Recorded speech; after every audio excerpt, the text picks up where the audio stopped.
जिस बॉन्ड की आप बात, बिल्कुल बिल्कुल, मुझे ज्यादा समय नहीं चाहिए, सिर्फ दो बातें कह रही हैं। हाँ। सिर्फ दो बातें कह रही हैं। एक तो खुराना साहब ने कहा कि हमने नहीं करा। हाँ। खुराना साहब, ईडी आपने खुद ही मान ली, आप ही की, आप खुद ही कह रहे हो कि हमने कोई ऑब्जेक्शन नहीं करा, तो ईडी ऑब्जेक्शन करेगी ना, भारतीय जनता पार्टी थोड़ी करेगी। तो वो एक ही बात है, मैं भी जानता हूँ, आप भी जानते हो, जनता भी जानती है। कोई बात, एक और बात कहूंगा मेरे भाई खुराना साहब, एक बात, अच्छा मैं बीच में नहीं बोलता, एक बात और कहनी है। दूसरी बात मुझे ये कहनी है कि जहां तक जमानत मिलने की बात है, तो पीएमएलए एक्ट में ऐसे बदलाव भाजपा की सरकार ने कर दिए हैं कि पहले जो आसान था, पहले ये होता था कि एक दोषी को ये करना था कि पुलिस को बताना था या किसी भी एजेंसी को बताना था कि ये गुनाहगार है। अब दोषी को ये बताना है कि मैं गुनाहगार नहीं हूं, पर ये सप्लीमेंट्री चार्जशीट डाले जाते हैं, कोई ट्रायल नहीं हो रहा। मनीष सिसोदिया के पास कोई पैसा मिला, संजय सिंह के पास मिला, क्या केजरीवाल जी के पास मिला, चार्जशीट, सप्लीमेंट्री चार्जशीट डाले जाओगे, सुप्रीम कोर्ट पूछ रहा है कब तक डालोगे। आप इस तरीके से कब तक किसी को बंद रखोगे? दुष्यंत जी भी हैं, एक मिनट, एक सर 10 सेकंड, फिर तो ऐसे तो खुराना जी वर्सेस गुप्ता जी हो जाएगा। नहीं हिमानी, 10 सेकंड का जवाब प्लीज, 10 सेकंड। अच्छा 10 सेकंड, फिर मुझे विनीत जी का रुख करना है, 10 सेकंड। हाँ राजेश भाई, संजय राउत का नाम सुना है ना आपने? आप ही के मित्र हैं, उनको बेल मिली थी। कार्तिक चिदम्बरम को बेल मिली थी पीएमएलए में ही, पी चिदम्बरम को बेल मिली थी पीएम इसी के तहत। इसलिए जब आप आरोप लगाते हो ना कि कोर्ट बेल नहीं दे रहा है, इसलिए जब ये आरोप लगाते हो ना कहीं आप कोर्ट का अपमान करते हो, क्योंकि कोर्ट आपको बेल नहीं देता है और मेरिट पे बेल मिलती है। मैंने ये नहीं कहा कि संजय राउत को सुनो फिर गलत, मेरिट पे बेल कार्तिक चिदम्बरम को मिली, मेरिट पे बीजेपी को मिली, लेकिन मनीष सिसोदिया को बेल नहीं मिल रही है, संजय सिंह को बेल नहीं मिल रही है, विजय नायर को बेल नहीं मिल रही है, क्योंकि मेरिट ये कहता है। ठीक है सर, 10 सेकंड से ऊपर हो गया है, अब एक एक कर 1 मिनट सर, 1 मिनट। विनीत जी, केजरीवाल जी ये कह रहे हैं कि ना तो मैं आरोपी हूं और ना ही मैं दोषी हूं। वो ठीक है कि वो खुद को क्लीन चिट नहीं दे सकते, और वैसे भी चोर कभी नहीं कहता है कि मैंने चोरी की है। मैं ये नहीं कह रही हूं कि अभी साबित हो गया है, मैं भी वही बात वहां पर कह रही हूं, लेकिन जो ये कबूल कर लेता है वो सरकारी गवाह बन जाता है। हिमाना जी, आपको राम राम, मेरे सभी को पैनलिस्टों को राम राम और दर्शकों को राम राम। गत 24 मिनट से मैं बहस को सुन रहा हूँ। एक सामान्य जनता के तरफ से मैं दो बातें रखना चाहता हूँ। एक तो पीएमएलए जो है ये 2003 का कायदा है, इसके लिए 21 साल पुराना कायदा है, इसमें 10 साल कांग्रेस के भी थे, तो ये कायदा ठीक से जब बनाया गया इसलिए बनाया गया उसमें, तो ये तर्क ना दे कि फिर 10 साल कांग्रेस ने क्या कहते हैं बताया। एक बात, दूसरी बात सर, मैं पूरा 24 मिनट कुछ नहीं बोला। 2005 में लागू हुआ, 2002 में बना, 2005 में लागू हुआ, एक एक करके 2005 ने करेक्ट कर दिया, आप देख लीजिए। ठीक है, क्विक रिएक्शन मैं बोल देता हूँ कि मैं 24 मिनट कुछ बोला नहीं भाई साहब, मैं तो मुझे बोलने दीजिए। 2005 में, लेकिन हाँ हो सकता है कोई भूल हो गई, बोले ठीक है। दूसरी बात है, एक सामान्य जनता करके राजेश जी, मेरे मन में एक बात आती है, दूसरे को गुनहगार बताकर, दूसरे के गुनह को देखकर कोई ईमानदार अगर गुनाह करने लग जाए तो उसको फिर ईमानदार नहीं कहा जाता, फिर वो गुनहगार तो है। आप ये मान लेते हैं कि बाकी सभी ने गुनाह किया होगा, लेकिन अरविंद जी बाकी का सबका उदाहरण देने के कारण आपका गुनाह तो छुपेगा नहीं, एक बात। दूसरी बात मैं बताता हूं, एक सामान्य कोंडली की माता जिसका 19 साल का बेटा अब शराब के नशे में धुत है, वो एक प्रश्न आपसे पूछना चाहती है, और प्रश्न केवल इतना पूछना चाहती है कि कोविड के उस संकट के समय पे केवल पैसे के लिए आपने ये षड्यंत्र क्यों रचा कि राजस्व को भी नुकसान होगा और ये जो 19 साल के 15-20 साल के जो बच्चे हैं उनको भी नुकसान होगा।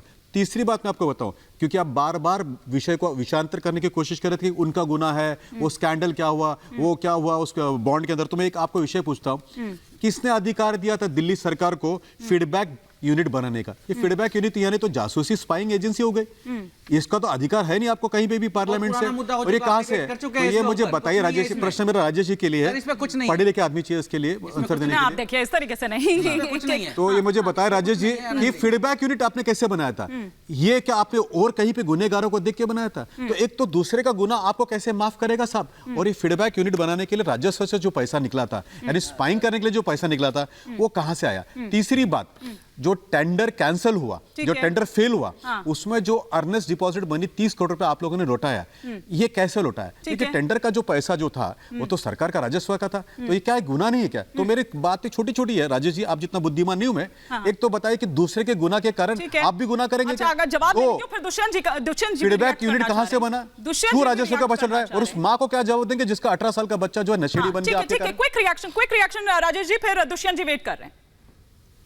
देखो दोस्त, आप हमेशा सामने आते हैं, पहले तो हमारी आपको राम राम।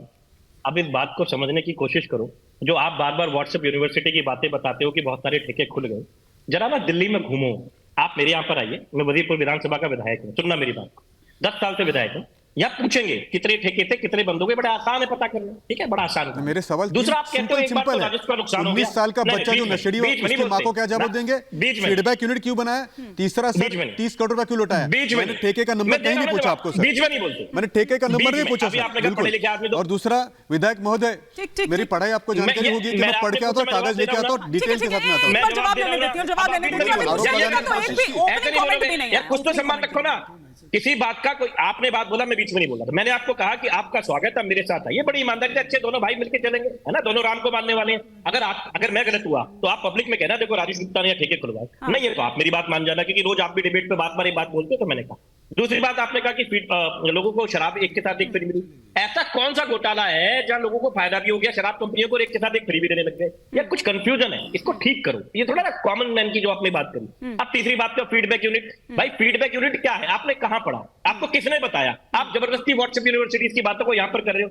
जिन बातों का आपको नहीं पता है उसकी बातें मत करो, जो 100% बात पता है उसका करो। ठेके खुल गए, कहां खुल गए? मैं आपको इस बिहार कैडर के ऑफिसर का नाम भी बता सकता हूँ, उसके दिए हुए फाइनेंस के बारे में आपको जानकारी नहीं है। किसने कहा? विधायक महोदय, किसने बताया? बताओ गोयनका जी, किसने कहा आपको? थोड़ा सा क्या करिए, थोड़ा सा पढ़िए गेजेटार के सर, गेजेटार को पढ़े सर, और कोंडली की माँ को भी जवाब दीजिए, इसका बेटा नशेड़ी बन गया आप लोगों के चक्कर में।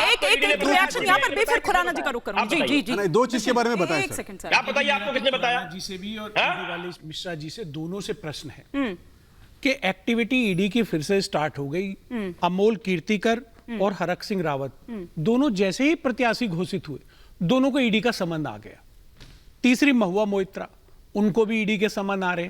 तो हम तो ये पूछना चाहते हैं, आज बड़ा सौभाग्य है रिपब्लिक चैनल का कि उन्होंने ईडी के एक पूर्व अफसर को डिबेट में लेके आए हैं।